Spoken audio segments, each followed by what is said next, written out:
Uh, we'll go on to our next talk. Tyler Tjelde is the irrigation agronomist at Nesson Valley. And Tyler, give us an update about some of the research that you've been doing up there in the Williston area. Yes, good morning. Good morning. Trying to be virtual. There you go. It's on. Is it this? Oh boy, where'd my screen go now? We can see your screen, but your preview slides are off to the left. Yeah. Okay. There you go. How it looks like you'd like it. All righty. My other screen disappeared, so I guess that must be normal. Again, good morning. My name's Tyler Tjelde. I've been with the Williston Research Center now since 2008. And this project, I guess since this is virtual, there are people from all over. If you don't know Nesson Valley, it was an irrigated site that was purchased in 2003 as part of the Williston Research Center. And so now we have multiple sites. We've got a dryland location that's located west of Williston. And then we've got this irrigated site that's actually 25 miles east of Williston. So throughout the summer, well, every one of us have to drive a ways, but one way's 66 miles to go to work. So it's, I gotta love what I'm doing, I guess people always tell me, and I absolutely do. This farm is a 160-acre research farm that it's got 4 linear irrigation systems. 3 of them, all 4 of them were set up for variable rate. One of the systems we haven't used in a couple of years, but 3 of them are. One of them actually we're in collaboration with the USDA in Sidney, Montana. That it'd be if you're looking at this screen, the top right one where you see some narrower strips there. They do research there, and we collaborate on some projects as well. This site utilizes both the Missouri River, and then we have a well that is on the 160 acres. And so we do comparisons of the different water sources. Ideally, we're only, well, about 3/4 of a mile from the lake where this well is located. So I don't think the quality of the well is as bad as some of the other locations as you go further north of this Nesson Valley, which has about 5,000 irrigated acres. And so we are not seeing effects from the 2 water sources. Another key point, I guess, if for those interested, this soil is a fine sandy loam soil, and sounds very comparable to what the previous talk Joel was talking about. And I actually will be talking about some tillage system work that we are doing and had our final year, where we've had 12 years of research. It's the project I started when I first started working for my master's project. And so we just finished that up this year. I'll kind of be going over it. We'll be having a final write-up. I haven't quite finished the final write-up on it yet, so we'll be in the process of that. This virtual thing, like I say, it's a person, like I'm sitting in front of a computer. It's harder to talk right now than it is to talk in front of 200 people, I swear. I mean, it's always been something that I love interaction. I love seeing people's faces. I love during a presentation, somebody raise their hand and just be like, hey, let's talk about this. To me, it's so much easier. You'd think sitting by yourself, it should be easy to talk. But for me, yeah, I would rather have 200 people. Anyways, let's talk some of the staff. Justin Jacobs, who's been with the Nesson Valley Project for 5 years. He actually started as an intern and for one summer, and must have enjoyed what he was doing so much. We had a position available, and he came back once he graduated, and he's actually currently working on a master's project right now, and I'll be kind of discussing some of that in some of the upcoming slides. Andrina Turnquist, she graduated from NDSU in spring or May of 2020. And She's been on board with us this summer, and she'd worked at the research center for a number of years during the summer. She is from the area, grew up just a few miles south of the research center in Alexander. And then we've got Dr. Jim Sturicka, a soil scientist. He takes care of all the soil moisture readings for me at Nesson. He also does soil sampling, and with all the moisture readings, he ends up having to allocate half of his time to Nesson compared to the dryland station. So couldn't do without his effort as well. And then we have collaborators that we work with. The plant pathology department here now has a number of trials at the station. There's collaborators from other research centers that year to year, this last summer was a lot different. Well, everybody's life has been different in the last year almost. But as far as the collaborations, the travels, people were so limited. We actually, a lot of projects that we've done in the past sometimes they've gotten dropped because people couldn't travel, and the traveling in multiple vehicles sort of things.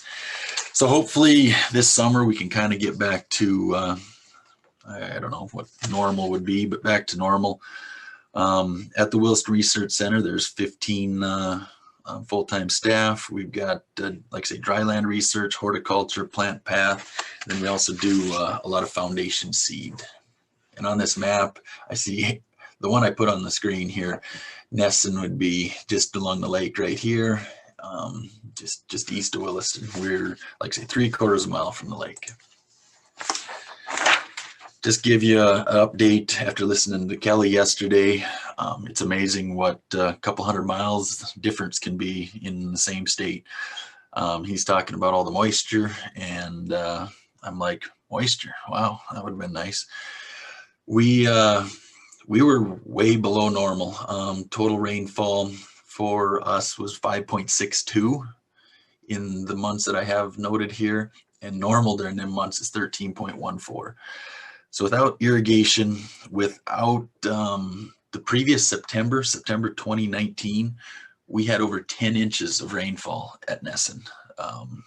Yeah, I was waiting for the last little bit. We were kind of having a little pool between us, like, is it going to make 10? Is it going to make 10? We were at 9 something, and we got a little sprinkle, and it did put us over 10. So that was pretty incredible for this corner of the state, I think, for 1 month. Temperatures last year, April, we were considerably below normal. So we got things off to a really slow start, them cool soil temperatures, and we never did really get back to normal until June. Growing degree days, corn, growing degree days up to, we had a killing frost on September 8th. It got down to 26 and was there for quite a while. And so up to that point, we had 1,950 growing degree days was all, and we're normally at that time over 2,100.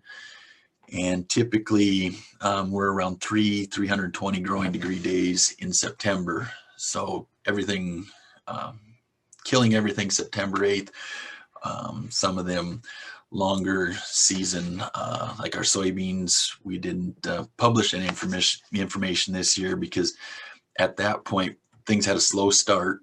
And so by the time September 8th rolled around, we had a lot of the soybean trials, just they never produced.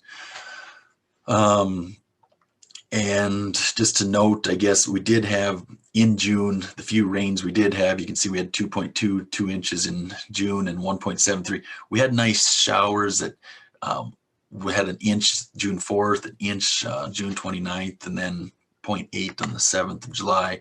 So them early irrigations kind of held us back from irrigating some of the stuff early. And like I said, we had the soil profile was full, so that was very, very good, I guess. Projects, some of the projects this last year, the water use efficiency, I've got a few slides. I won't talk about it now, coming up.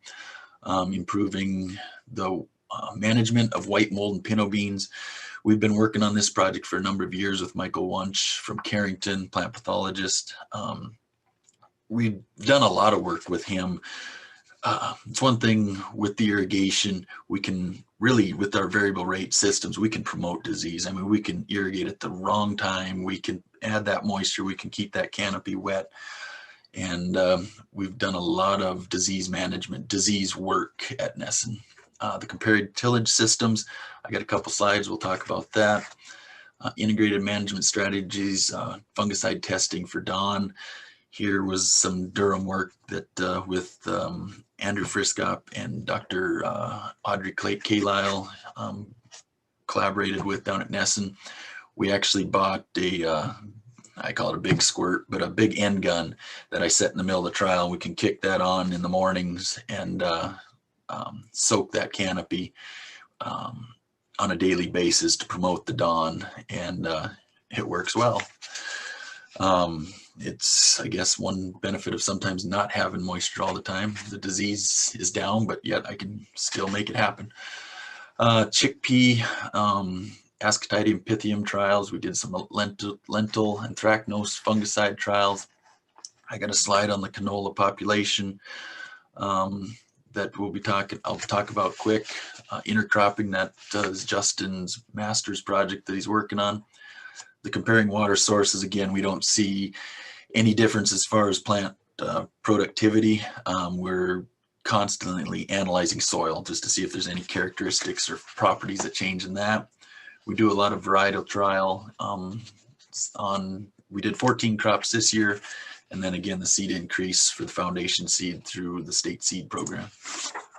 Water use efficiency. Here, what we're looking at is just investigating the different amounts of water. Can we reduce water? I know I visited with the State Water Commission. I know we've brought it up at the irrigation meetings and stuff different times.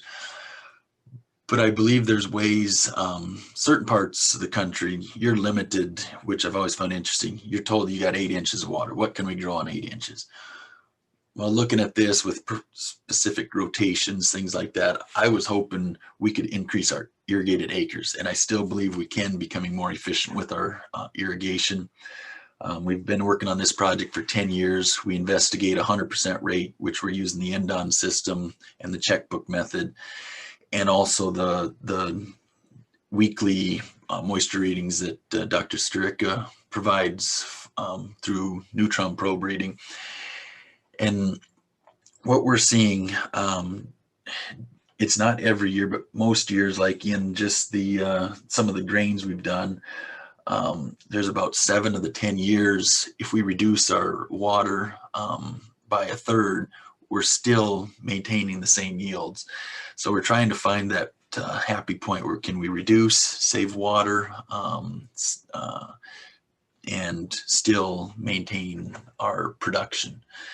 And on that, you're thinking on generally over the 10 years, we're saving about 2 inches of water on that reduced 1/3.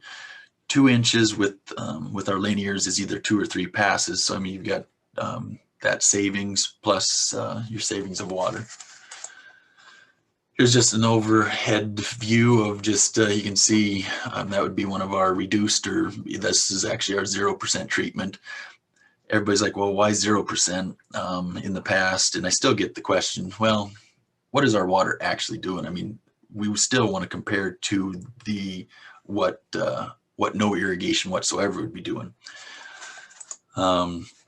Here's a image of what Jim provides me weekly, and you can see as it goes. I mean, right here, this was some of them rainfalls that we had. Here's a rainfall plus irrigation. So I mean, this would have been the 0.8. So we get a bump up, but then we drop off. And ideally, usually I haven't in all the years, we haven't started irrigating soybeans or corn until starting in July. And here we kind of got a little bit behind.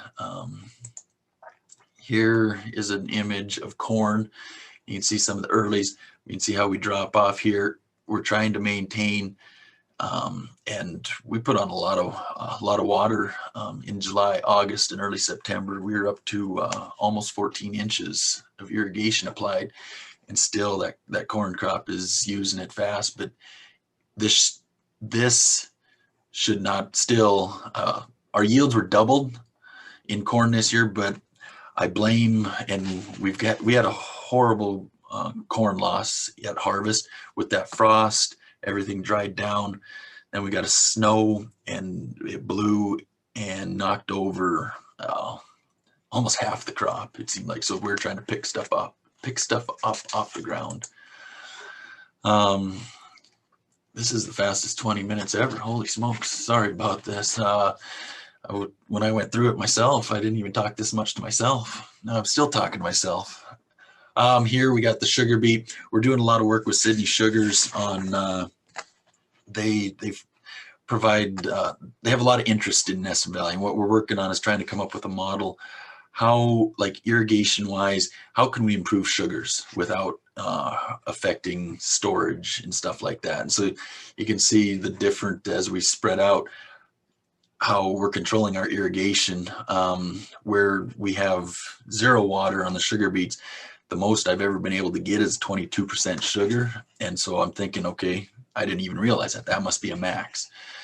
And so how can we, even if we can bump it by 0.5%, come closer to harvest? That's what we're trying to obtain there. Here's an overhead picture of some of the 0% treatments. You can see where, well, water and moisture are important to crops. Again, irrigation up to 15 inches. We only had 5.4 inches of rainfall. Soybeans, 4 times the yield this year between the 0 and 100. So again, water is very important. Comparing tillage systems, here we're looking at, this is the final year. We had a rotation corn, soybean, barley. And in the past 10 years, I would say there's been just in this area over 5,000, and I would say it's getting closer to 7,500 acres of irrigated acres that are either in a no-till or reduced tillage, because the rotations have changed, but also people are starting to realize there's options besides, like when I grew up, you turn the soil black and that's how it works. Here are just some pictures of the corn in no-till on the left, reduced tillage in the middle, and conventional till on the right. And I know it was noted before in the previous presenter, I mean, weeds, as you can see in the right, we do have a lot more weed pressures where we do till. Pictures of the soybeans. And I threw this slide in quick just after the last presentation, just because, just to note, early in the season, we do notice our moisture content is higher in the no-till where we have that residue year in and year out. Just an overhead picture.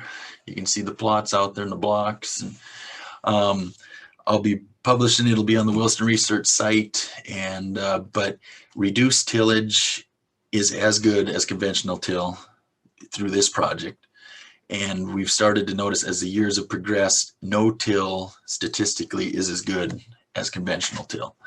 So I'll have a final write-up of that. I know people, if you've been to the irrigation workshop before, you've heard me present on this. Variety trials, like I say, we had 14 different crops. This year I would consider it average on some, above average on some, and below average on some as far as the weather and how it affected things. Broadleafs, nothing jumped out at me this year as far as crops go. Here we got the canola population. We've got the 3 nitrogen rates, 2 sulfur rates. I guess just quick to point out on this project, we've had a lot of interest in people calling us on canola under irrigation, and they're like, there's hardly any work on it. And I know in the past we've had yields on variety trials and stuff of canola up to 5,000–6,000 pounds per acre, and people, I think that caught their eye. Have we been able to replicate it in the last 3? No. So I don't know what happened in some of them years, but the environment must have been perfect. So we've started this, Justin has started this project on comparing nitrogen rates plus sulfur rates.